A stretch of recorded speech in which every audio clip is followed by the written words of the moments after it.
Clic Whitehouse on Solihull Radio.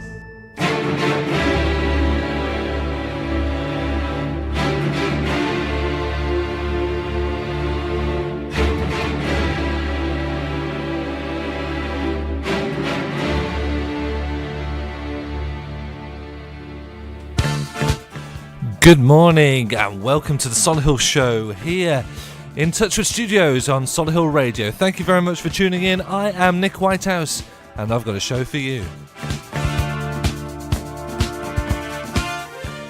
Just in a moment we're going to be talking to Bev Hatton and the cast of we've got Alcester Musical Theatre Society coming in and talking to us about their latest production. Not only that, but later on we've got Rob, the reflexologist. He's going to tell us about reflexology. We've got a load of people talking about childhood cancer awareness. That's all in a moment. Not only that, we've also got lots of Touchwood requests from out and about in the Touchwood shopping centre, and we'll tell you a bit about their bargains too. We've also got Brad Parks coming in to give us his latest 25 in 25 update. What a show. I'd like everybody to get involved if you can. Drop me an email, studio@solihullradio.com. That's how you get through to me. Or if you want to, drop us a text on 07564 30 30 64. That's 07564 30 30 64. If you feel like you fancy it, drop me a phone call on 0121 704 0185. That's 0121 704 0185.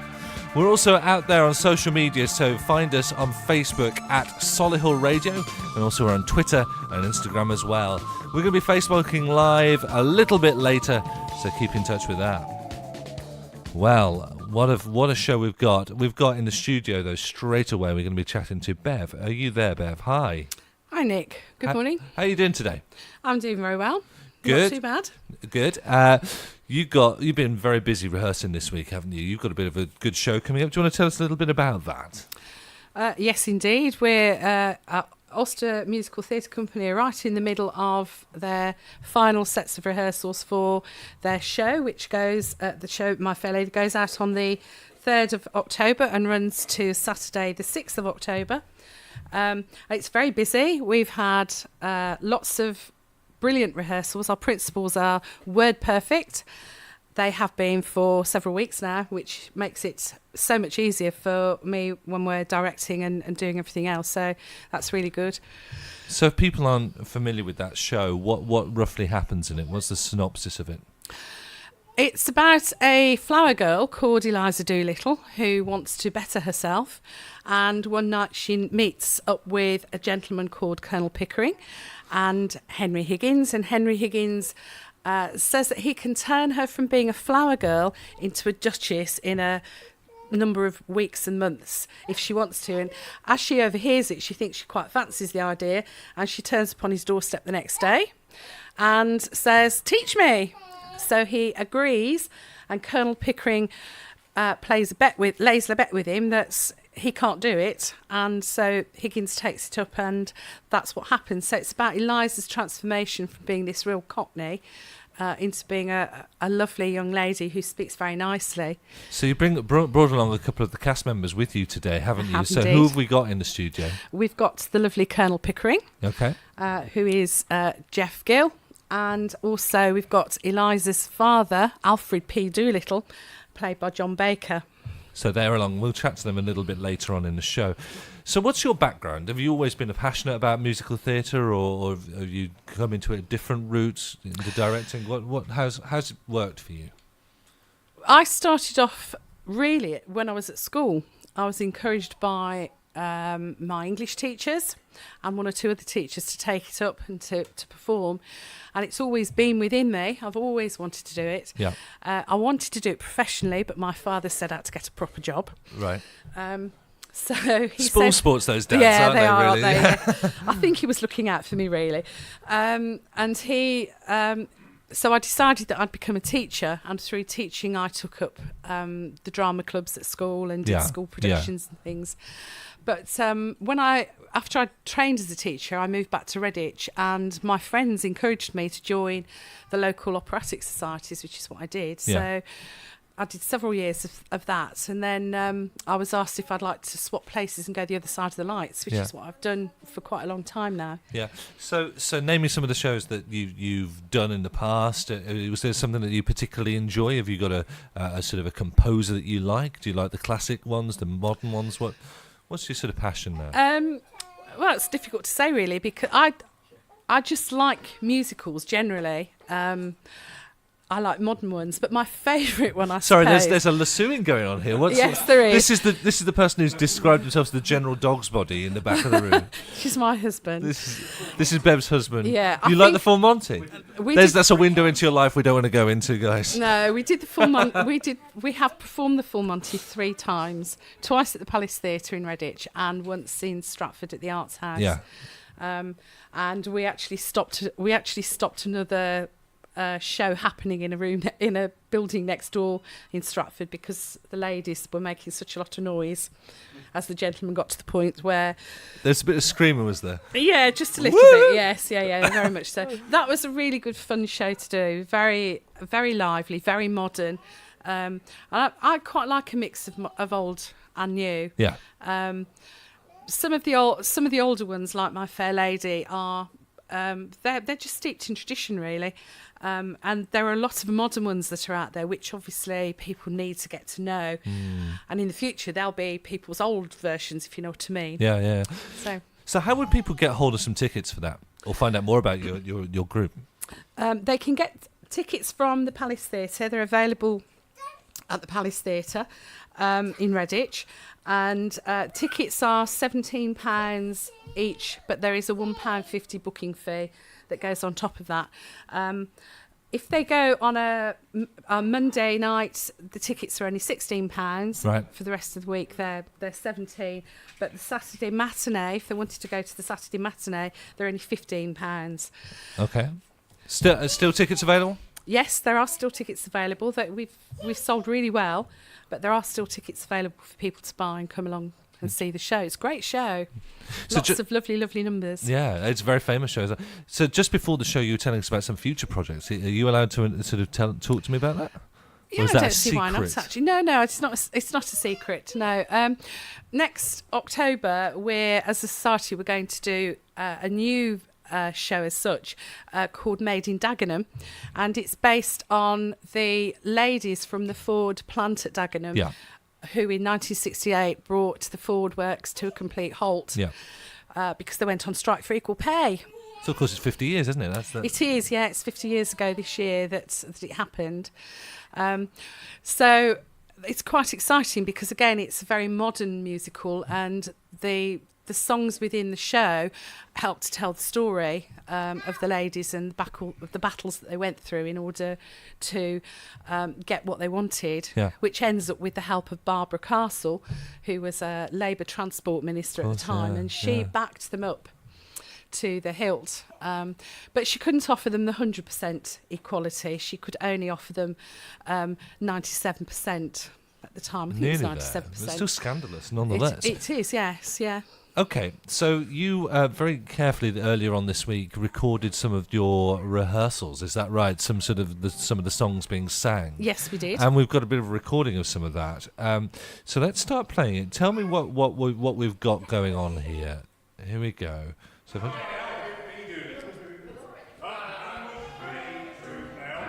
we've got a song here. Oh yes. This is Eliza's father, and he has just learned from the neighbours that Eliza has packed up her belongings, all of which consist of a bird cage and a Chinese fan, no clothes, and has asked for them to be taken to Wimpole Street, where she is now living with Henry Higgins and Colonel Pickering. So Alfred P. Doolittle, always looking for where he can get a few extra bob from, is really pleased about this, and this song is with a little bit of luck, and he's singing about the fact that Eliza's obviously coming to some money, and if she's coming to it, then there might be a bit of luck for him to have a bit as well. Well, let's have a little listen with a little bit of luck.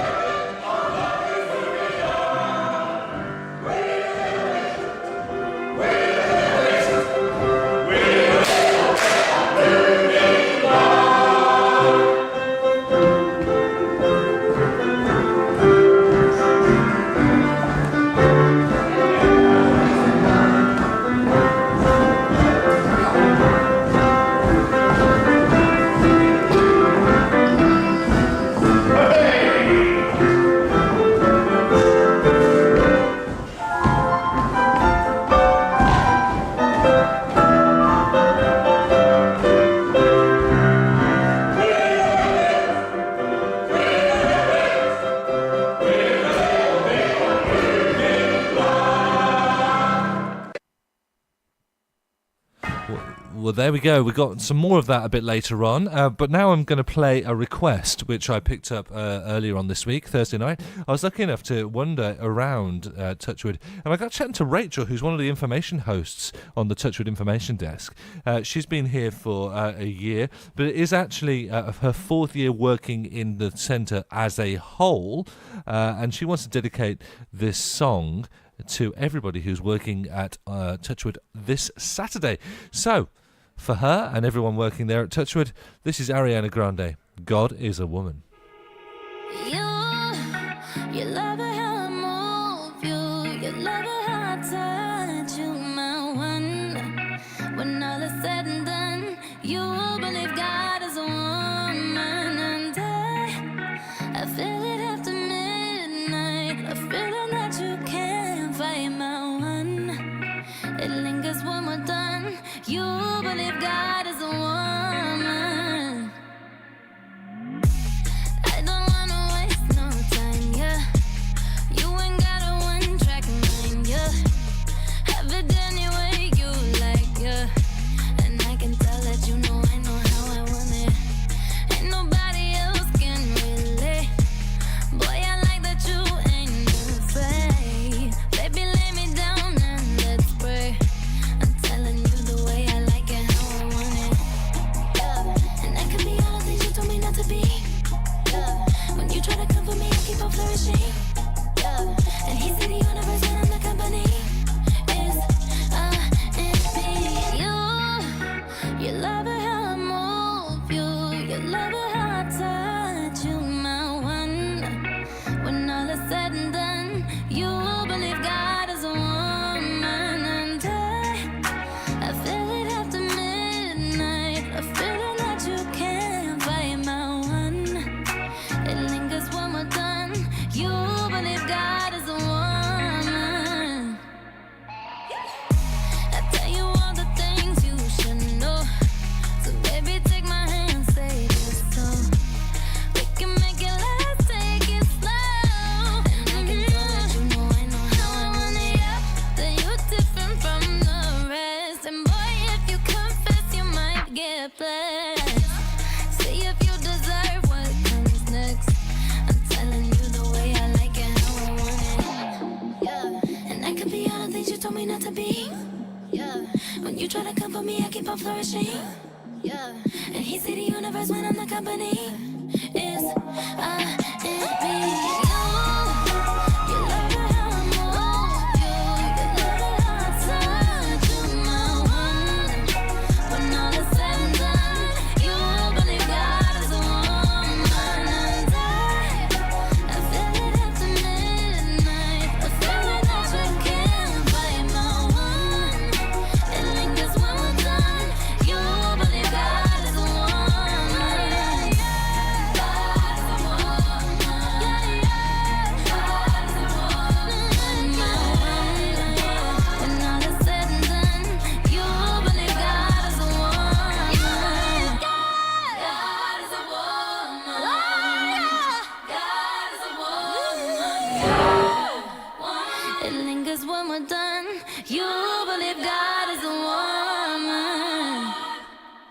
Well, there's a bit of Ariana Grande here on Solihull Radio, and I am very, very happy to say that sitting opposite me now, we have Rob. And Rob is more than just a reflexologist. Rob, how are you today? I'm good, thanks, Nick. No, and thanks for popping into the studio and having a chat to us. No, it's a pleasure. So you run, is it the Solihull Holistic Centre, is that right? Well, it's called Solihull Holistic Health. Oh, Holistic Health, forgive me.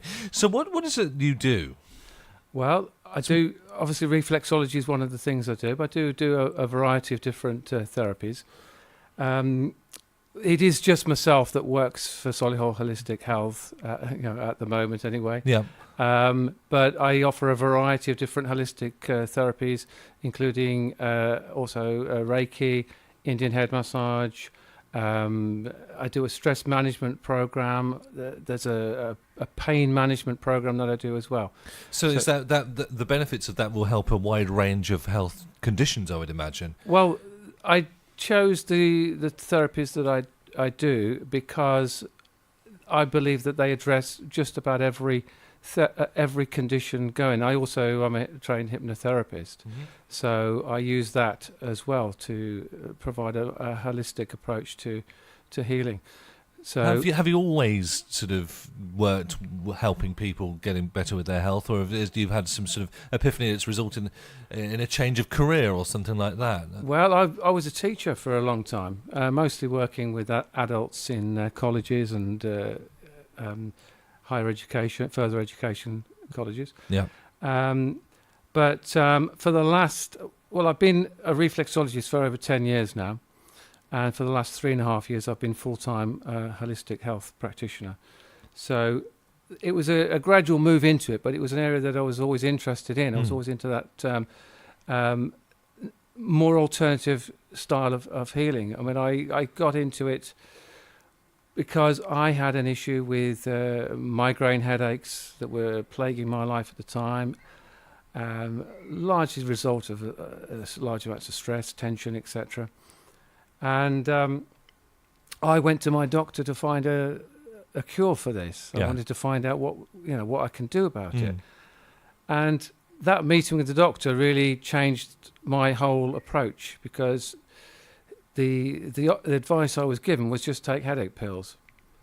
And which is sort of papering over the cracks, isn't it, really? Because you need to get underneath and find what the actual real cause of it is. Yeah, well, that's what I wanted. And I was really disappointed that a doctor couldn't provide me with a better answer than that. Yeah. So I went away quite gobsmacked that was how it is. And I started researching natural health. Yeah. And I came across reflexology, and the whole subject of reflexology fascinated me straight away. And once I had treatments in reflexology, I found an immediate change in my condition. I found it wasn't an instant change, but it over a period of time it gradually faded away in terms of the amount of headaches that I was getting. I find that if someone can literally crunch my feet, and it's always in the same sort of place. Is that literally linked up to a part of my body that is saying that there's something going on there? Absolutely, yeah.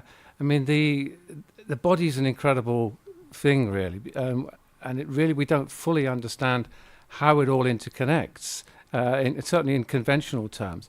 But when you look into something like reflexology, you realise that different parts of the body can be accessed from other parts of the body, and the foot is probably the best area to access those other parts of the body through what they call meridian lines, energy lines, that carry the impulse from that reflex point on the foot to the corresponding part of the body. So it might be, if the problem, say, was in the head, if you had headaches, for example, you would work on the large toe of the feet and the other toes as well, because all of that represents the head area of the body. But you've got all the organs of the body mapped out on the feet, and the feet is a very good way of accessing these energy points, because you've got a larger surface area, and the foot is very sensitive to touch, and you can feel where there's imbalances, and the individual, the client, will feel where there's a tenderness, and you get more response in those particular areas which will need a little bit of work and manipulation. And when you do that, it creates an energy that will start to move that imbalance that is causing the physical problem. So is the reason for that because we might be grounded with the ground through our feet and everything sort of has contact with that, or are there other places in the body that also shows that as well? There are other places in the body. You can do reflexology on the hand, for instance. Really? Okay. Yeah, a lot of people do. And there's even people that do reflexology on the ears. Oh, wow. I did not know that. So different parts of your ears might reflect different parts of your body. Well, it does. I mean, in fact, you can find reflex points for almost every organ in the body on just about every area of the body if you know where to look. Right. Because it's kind of, the body is kind of like a hologram in the sense that when you break a hologram, every part of the whole is reflected in each smaller part that's broken off. Right. So you've got the whole body, kind of the cellular structure, the DNA of the whole body in every other smaller part of the entire body. Wow. So it's all linked up. It's all interconnected. So by pressing on a certain point, you're putting together a chain reaction that will link up the other meridian connections. So that's very, very closely related to acupuncture, isn't it? It is. It's very similar to acupuncture, which works on the same principle of tapping into the meridians, the energy zones of the body. Mm. So great. If people wanted to come to you, you would be able to put together a range of strategies to deal with a health condition. Is that right? Yeah. How do people find you? Well, I have a website which is called Solihull Holistic Health.co.uk, and I do a customised program for people. I do a stress management program as well, which is I'm a qualified stress management consultant, so I can put together a program that uses a multiple of different disciplines. Yeah. Reflexology could be one of those. Hypnotherapy could be another aspect of that, because I find that having a multidisciplinary approach, you approach the individual's condition more holistically. Yeah. Yeah. So because there may be more than just physical condition going on. There may be psychological issues. There may be things that individual's holding on to, emotional issues that they've suppressed that need release. And having the other areas to tap into, such as hypnotherapy or Reiki, is a very good way of accessing those other elements that could be affecting them. I mean, moving into it in just a moment after the song, we'll be talking about childhood cancers. Is it helpful when you've got cancers or anything like that, or in that sort of palliative care or anything like that? Yes, it can be helpful for any condition. I mean, I wouldn't describe it as a way of healing something like cancer, but it can go a long way to making life more bearable, more comfortable, because you're easing pressure, you're easing tension in specific areas, and I do have cancer sufferers that come to me and get a lot of relief from it.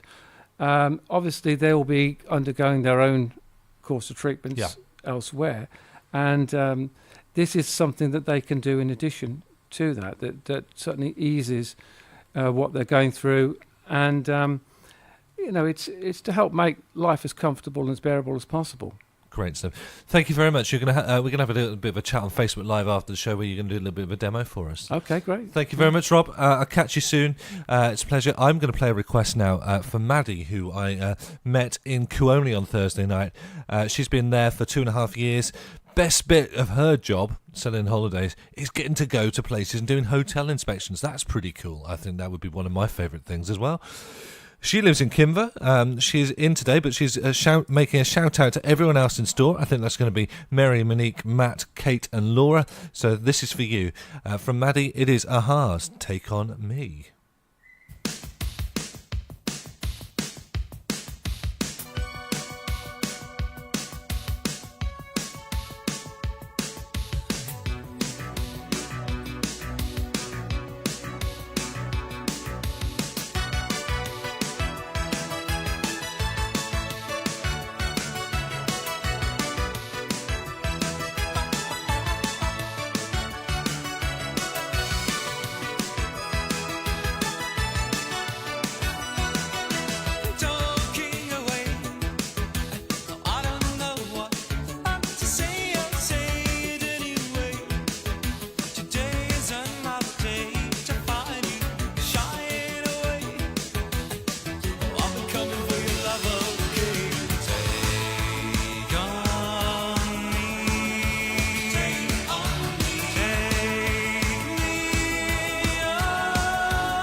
solihullradio.com.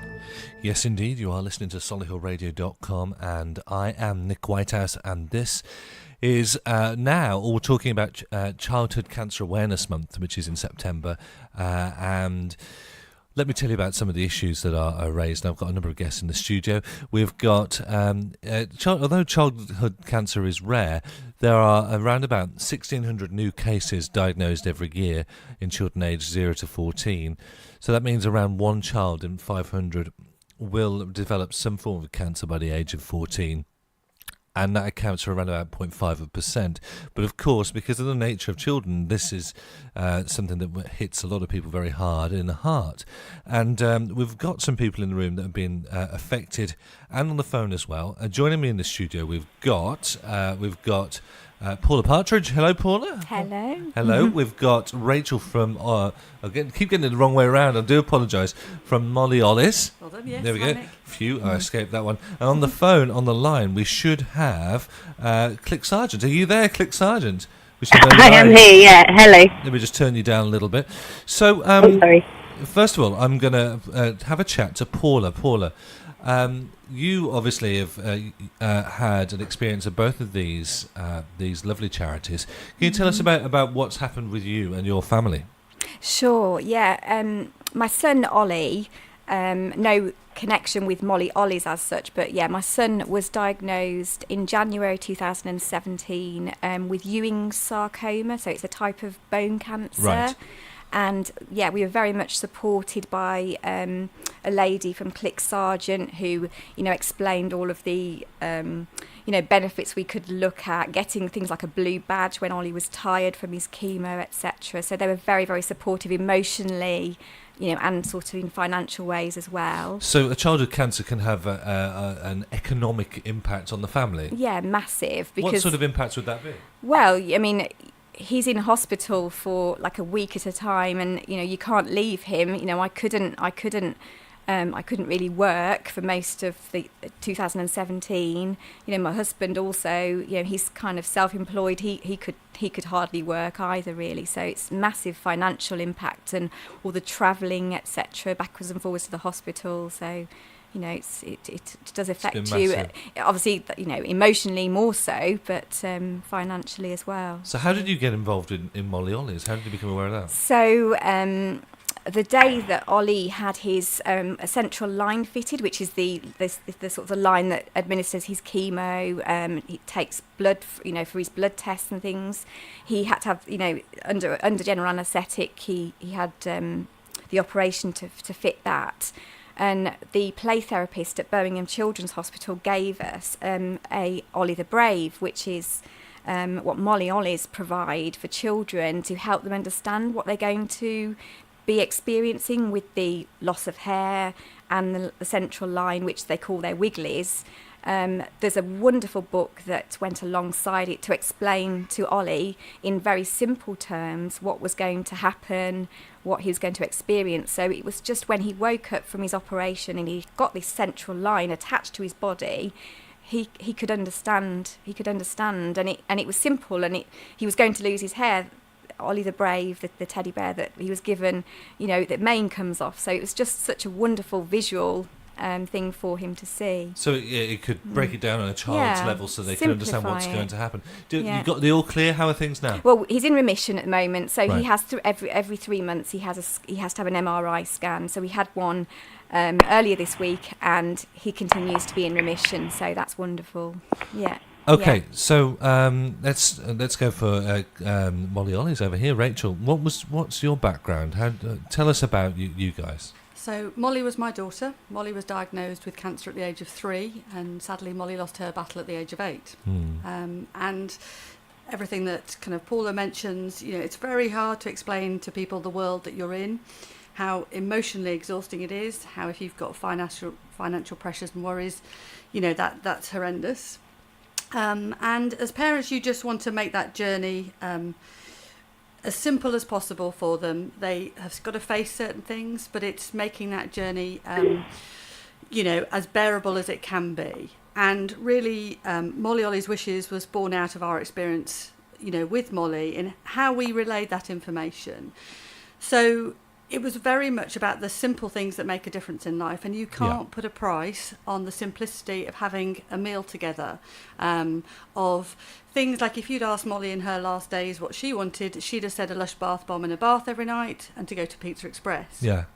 Well, we as a family could do that, and we had the support of friends around us, but when you sit in the hospital for the best part of 5 years, you realise there are families that don't have that, don't have a framework around them that can help in those times. And simple things, when Molly was 3, she went to have a CT scan. You're thinking, how do I explain to a 3-year-old what's going on here? So it was breaking it down. And for instance, in that case, we said to Molly, okay, it's a bit like a massive polo mint that sounds like a washing machine. Yeah. So when she walked in that door and she's got this massive machine in front of her, it's a bit less scary, and we have a giggle about it. She's still got to have it done and go through it, but it's just making that experience less scary, really. Yeah. And, whether that's supporting people through their journey or helping them come to terms with the worst case scenario like we had with Molly, it's about the emotional well-being of people, Molly Ollies. So, we support people by doing wishes. We have designed the therapeutic toy and written books that we donate to hospitals. So that's obviously how, Paula and Olly came to get to know us. And then we can do one-off projects that support and go above and beyond things that the NHS do. But I think all of us as charities and things, we're all a bit like a big jigsaw that you put us all together. Yeah. I was going to say, do you have the whole family? We couldn't do it without Clic Sargent. Yeah. So let's just move over to her. So tell me a little bit about Clic Sargent, Elaine. So Clic Sargent work. We're based in every specialist hospital for child cancer treatment in the UK. So as soon as somebody receives their cancer diagnosis, they will meet one of our support workers quite soon after that, much like Paula did. So from there, we work supporting the family throughout their whole journey, and that's with practical, financial and emotional support. So that starts right at the beginning with kind of meeting one of our social workers and with a diagnosis grant to help with those initial costs of travelling to the hospital and having somewhere to stay. And then we stay with the family the whole time that they're there. You've got a campaign that you're trying to push towards to get extra support from the government. What are you trying to achieve there? Yeah, we do. So at the moment we've got a petition which you can all go and sign on www.clicsargent.org.uk, which is to start a Young Cancer Patients Travel Fund, which is just to make sure that, again, we're trying to limit the damage that cancer causes, other than to the health. So how do people generally get in touch with you? Is it they're signposted within the hospital, or do people come to you separately away from that and find you on your website or something like that? It happens both ways. Most people find us kind of at the point of diagnosis, and they'll meet one of our support workers and they'll come through to us that way. So what would you... I mean... You don't hear so much about childhood cancers. How do we raise awareness? Have you got events coming up or anything like that would build up the profile of being aware of childhood cancers or anything like that? Yeah, we've been doing loads and loads of different events over Childhood Cancer Awareness Month. I've actually just been at one at Solihull CrossFit, who are doing a brilliant fundraiser for us at the moment. And it's just about getting the word out there as much as possible, because childhood cancer is rare. And it's one of those things that you don't really know about Clic Sargent until you've had to go through it. Yeah. But the more awareness we have, the better, and the more we can help people. How about Molly Ollies? Is there something that's coming up for you guys that is helping raise the awareness of your charity and childhood cancers as a whole? Yeah, I think just taking the point as well that we're saying with Clic Sargent, it's about how we support those people. So for us, I would say, for any schools that have children, pupils that are suffering from cancer and things, it's about getting the information to support schools and people around them, because actually it's very difficult to explain to people what's going on in your life. Things like having the Olly the Brave pack in a junior school or whatever, and the books that they can read to that child's peers. If the more people that can understand their journey and what they're going through and what their treatment entails, then actually that can help support them. So yes, we're trying to promote, obviously, getting that word out to people and supporting the groups around them as well as the immediate family. So you're working with local authorities or academy chains or something like that to try and get them into schools, or is it just word of mouth? What's word of mouth generally? We're quite a small charity, so yes, coming on and doing things like this is really important. So we don't think it's going to happen to us. Yeah. So what could we do? Can we post something out there in Facebook land, or get in touch with contacts? What could we do to try and support that? I think it's making people aware of the resources. So yes, we can show you the resources that we have, and we could publish those to people. I'm very happy to go into schools, wherever, I go to talks at Rotary clubs, things like that. Yeah. And just to keep telling people what we do and the difference that their support can Well, I'm happy to do a little video or whatever and post it on Facebook from the station, so that we can get that awareness out there at the very least. If you've got something to hand that you can show us, that'd be great. Ladies, thank you very, very much. We must move on, but this is something I'm sure we're going to return to later on. Thank you all very much. Thank you. Okay, so we're going to play the next particular track, which is a request for some ladies I bumped into in Office, which is a shoe shop in Touchwood, and they are Kaya, Maddie and Daisy. They've got a general sale going on with some heels, some school shoes, some trainers. So get into Office, have a little look. They have requested Shape of You, Ed Sheeran, and that's what's coming up next.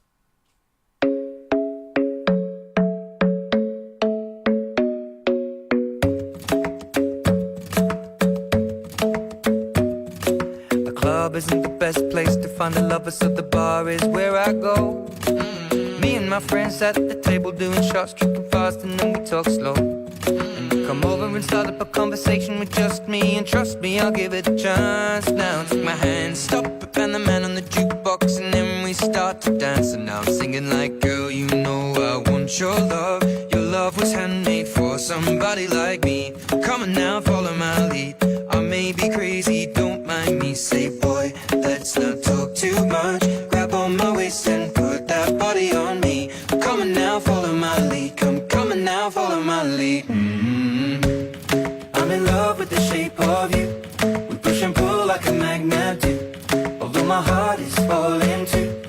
I'm in love with your body. And last night you were in my room, and now my bedsheets smell like you. Every day discovering something brand new. Well, I'm in love with your body. I'm in love with your body. I'm in love with your body. I'm in love with your body. Every day discovering something brand new. I'm in love with the shape of you. When we came, we let the story begin. We're going out on our first date.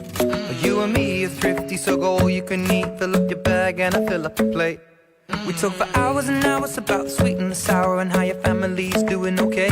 And leaving, getting a taxi, kissing the backseat, tell the driver make the radio play. And I'm singing like, girl, you know I want your love. Your love was handmade for somebody like me. Come on now, follow my lead. I may be crazy, don't mind me. Say, boy, let's not talk too much. Grab on my waist and put that body on me. Come on now, follow my lead. Come on now, follow my lead. I'm in love with the shape of you. We push and pull like a magnet do. Although my heart is falling too. I'm in love with your body.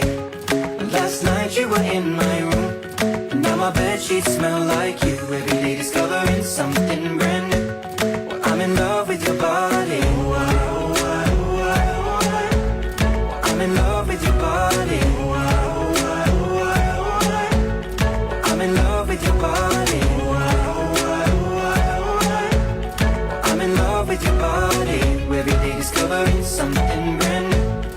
I'm in love with the shape of you. Come on, be my baby, come on. Come on, be my baby, come on. Come on, be my baby, come on. Come on, be my baby, come on. Come on, be my baby, come on. Come on, be my baby, come on. Come on, be my baby, come on. Come on, be my baby, come on. I'm in love with the shape of you. We push and pull like a magnet do. Although my heart is falling too. I'm in love with your body. Last night you were in my room, and now my bedsheets smell like you. Every day discovering something brand new. I'm in love with your body. Come on, be my baby. Come on, come on, be I'm in love with your body. Come on, be my baby. Come on, come on, be I'm in love with your body. Come on, be my baby.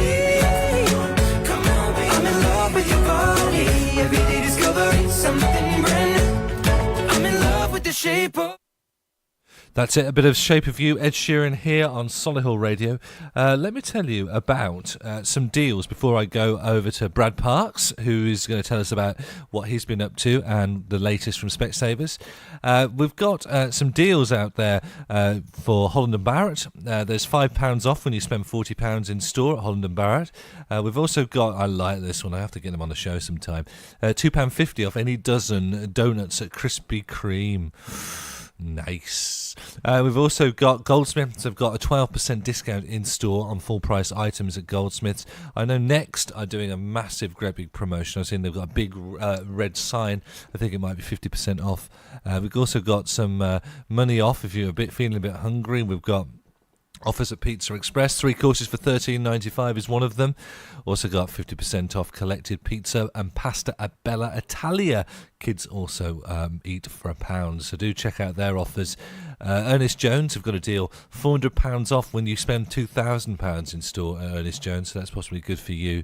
But also, get out there if you fancy a drink. There's also 2-for-1 cocktails at Slug and Lettuce. You can also find out more if you look at the Touchwood Facebook page. And now I'm going to go straight over to our good friend Brad and say, how are you today, Brad? I'm great, thanks, Nick. How are you doing? I'm very good. Are you a bit worse for wear, mate? I'm a little bit jaded. I've got my bottle of water here. I'm trying to rehydrate as quickly as I can. What have you been up to? Well, as you know, we've been celebrating our 25th anniversary. So my business partner, my brother, Spencer and I have both done 25 years in Specsavers in Solihull. And if you put 25 and 25 together, yeah, you get 50, right? And if you also add in the fact that this year we relaunched a new Kylie range, and then you know that Kylie was in town last night, you're probably starting to link together that last night we had dinner and we went to the concert, which is obviously also the golden concert, the golden tour. So 25 and 25 is 50, which is a golden. And so we celebrated with some work associates that we've been working with for a long time, and some of our senior management team as well. So we all went out for a great night at the Genting. Superb show. If anybody hasn't got tickets, and you're available anywhere else in the country, get along and see her. She's a consummate professional. That's something that's not going to come around again soon, so do get out there and have a little look. And if you can, bring her down for an interview on Solihull Radio. Somehow she's passed us by, I don't know why. Maybe next time. Bradley having a chuckle there. So how's things in store? Yeah, really good. Again, another really strong month with the whole 25 in 25 campaign. Yeah. It's coming to an end today for this month. Actually, anybody who's thinking about coming into town today, don't think about it, do it. Come in. We've on the high street. We have got the team from the Cameron Grant Memorial Trust. And as you know, we like the connections. We like the links. Cameron, who sadly took his life, and that was obviously his parents then set up the trust to raise awareness of not just mental health, but suicide in young men in particular. And they do some great work in the universities and colleges, just raising awareness and reaching out and letting people know there's always somebody to talk to. And Cameron would have been 25 this year as well. No. Yeah. So we got together, had a meeting, and when that little snippet came out, it was obvious there was a huge connection. Things were just kind of happening for a reason. Yeah. Yeah. And our other cause this month has been the Friends of Solihull Hospital. Solihull Hospital obviously has an ophthalmic department, so they look after eyes, so there's a natural link there for us. And Friends of Solihull was set up in the 50s, and over that time they've raised in excess of £2 million. Just about nearly every ward and every department has had a donation from Friends of Solihull Hospital, and they've bought equipment. And their kind of strapline is their work starts where the NHS finishes. So they've bought equipment and provided things not just for patients, but also for sometimes for the families. So making the environment nice, etc. So another great cause. Have you got a rough indication of how much they're going to be getting, or is that under wraps? It's under wraps because at the end of today we will have a count up. So effectively what we do is we count up every 2 weeks. So we have an idea at the moment as to where they were 2 weeks ago. But yeah, we keep it under wraps. We like the causes to find out first as to how much they've raised. Yeah, that's right. That should be like that, yeah. And then we announce it. We've got a poster up, so if anybody's interested in how it's all been going, come into the store, come into the clinical area. We've got a big poster up now that's showing all of the causes, all their logos, and how much has been raised and donated to them over since February it all started. Can't believe where the year's gone. Wow. Okay, so who's next month? So coming up next month is... Tester. Do you need a jingle to think about it? Do you know what? No, we've got a teacher project. So one of the teachers from Arden School they've got a campaign, they've got a project running where they are going to be sending one of the teachers out to somewhere else in the world. It's all in its infancy at the moment, but they're going out to not just go out and teach, but to go out and teach the teachers. So, real legacy kind of work going on that one. I can see how that they really need some funding for that, because that's going to be expensive. Well, no, obviously that's a big link in with you as well, with your day job, etc. So it's it's important, and it's about reaching out. Now, a lot of people I know will say, but that's not a local cause. But the school is local and the project is local, and it was just something that really resonated with us of the impact that Solihull can have on the greater, wider scale is just so important. Yeah. And the other one? Putting you on the spot. You are putting me on the spot. And last night's partying is starting to kick in. So it will come back to me. It will come back. Should we pause for a song? That would be a very good. Should we have a Kylie song? Yeah, can you dig me out of this hole pretty quickly? We can. Please? Okay. This is Kylie Minogue, Can't Get You Out of My Head. And we're going to put some things in Brad's head here on Solihull Radio.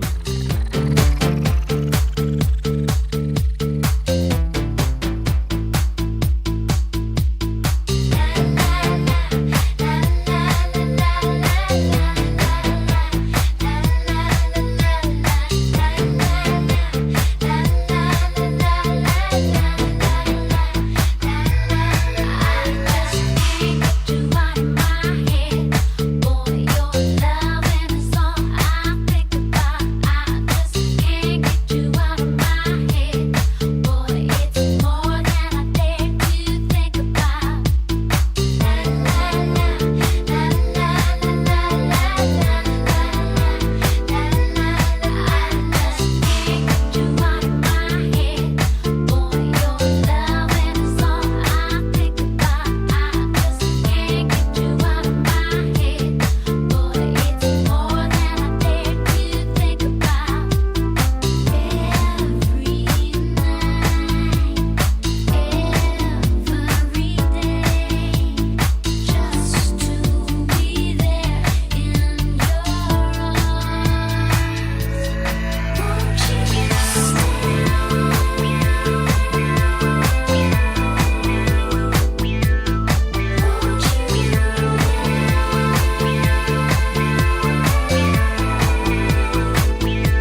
So coming back, we have now got some things in Brad's head.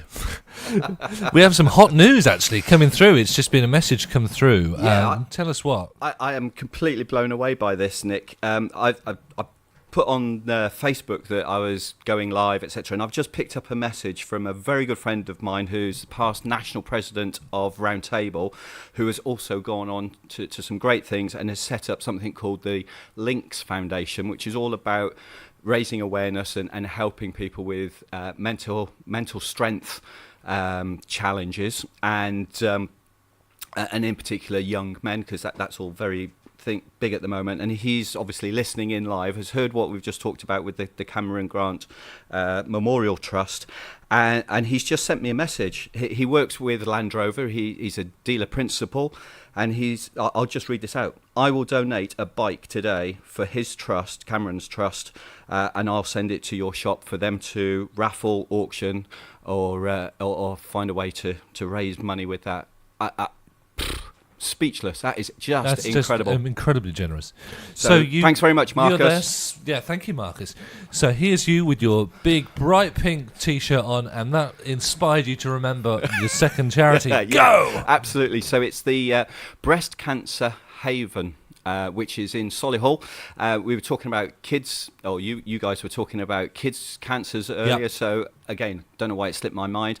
But the Breast Cancer Haven in Solihull, that's fairly new, set up, an incredible amount of work, a lot of support, and a great environment for not just the ladies suffering with breast cancer, but also their families. So a great local support network, a local facility that's just, again, another really great cause. Thank you very much, Brad. Back on next month, that'd be great. That'd be lovely. Thanks for coming in. Could I just give you one? Go. There's just one other very big thing. I mentioned it last time. We have received some nominations, and we've heard just this week that Specsavers Solihull, the 25 in 25 campaign, has received not only a nomination but a shortlisting for Specsavers Excellence in the Community Award. We are now one of the 4 finalists that we will be finding out in November if we've won. But if worst case scenario, we are 4th best in the country. That is just incredible. Phenomenal. And in addition to that, we've also received 5 short listings for some other awards, for the Solihull Bid Awards, and I'll tell you all about those perhaps next time around. Brilliant. Thanks, Brad. Let's have another little listen to Alcester Musical Theatre Society while I get their guests in the hot seat for the end of the show.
So, joining me here in the studio, we have... would you like to introduce yourselves, gents? Well, my name's Jeff, and I take the part of Colonel Pickering. Okay, and?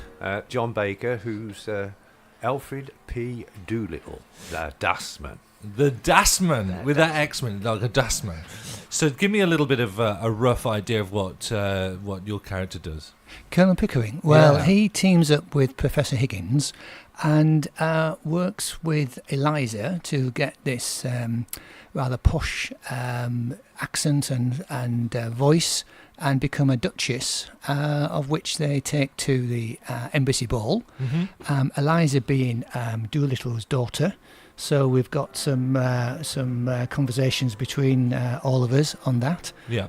Doolittle comes in, and we don't quite trust Doolittle at some point during the show, but Eliza triumphs in the end and becomes a duchess. Okay. Or indeed a princess, as she's thought to be. That's fantastic. So what sort of stuff have you done in the past?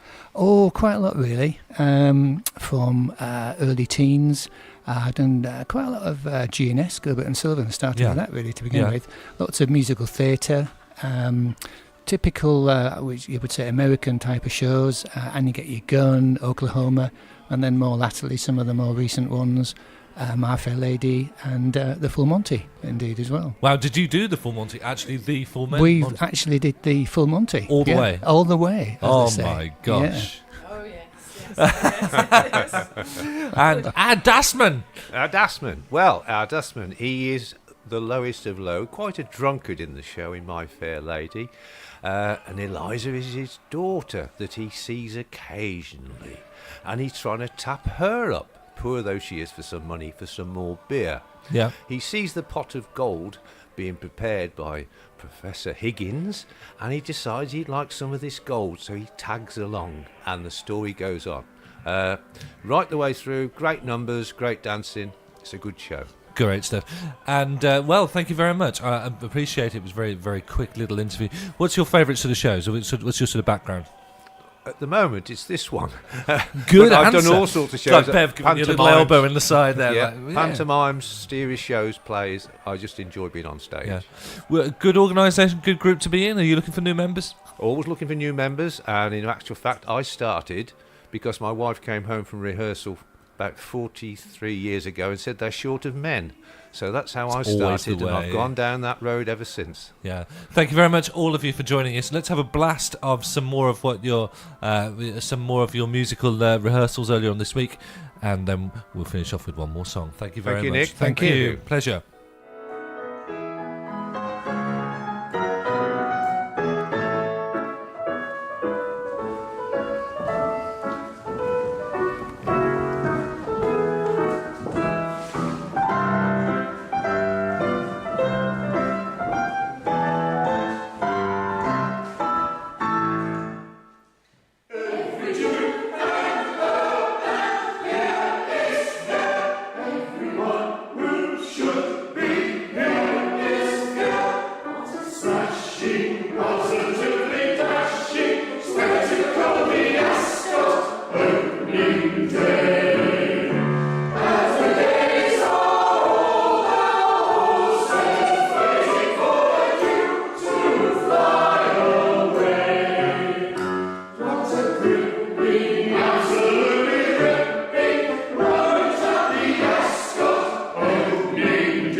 Thank you very much for clicking into the Solihull show this morning. I've been Nick Whitehouse. Thank you to all our guests, all of the people from Ulster Musical Theatre Society, to Rob. We've got Brad. We've got Rachel. We've got Clic Sargent. We've also got Paula as well. Thank you for everyone who's been helping me in the studio. You've heard some kids in the background. They've been enjoying the biscuits as well. Come over onto Facebook Live and you can join us, and you can see a demonstration of Rob with a bit of reflexology, find out what's going on. But not only that, we're also going to have a bit of Molly Olly's resources on show as well. So come on for a bit of extra Solihull show on Facebook in just a minute. Here's George Ezra. I'll catch you next week. Gotta hit the road. Gotta hit the road. A deep sea diving round the clock, bikini bottoms, lager tops. I could get used to this. Time flies by in the yellow and green. Stick around and you'll see what I mean. There's a mountain top that I'm dreaming of. If you need me, you know where I'll be. I'll be riding shotgun underneath the hot sun, feeling like a someone. I'll be riding shotgun underneath the hot sun, feeling like a someone. We got 2 in the front, 2 in the back, sailing along, and we don't look back.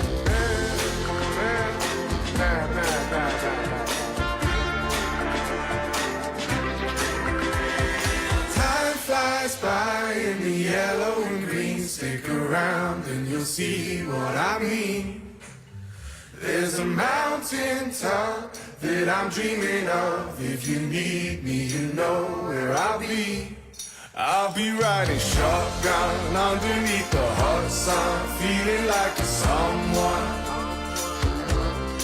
I'll be riding shotgun underneath the hot sun, feeling like a someone. I'll be riding shotgun underneath the hot sun, feeling like a someone. I'll be riding shotgun underneath the hot sun, feeling like a someone, a someone, a someone, a someone.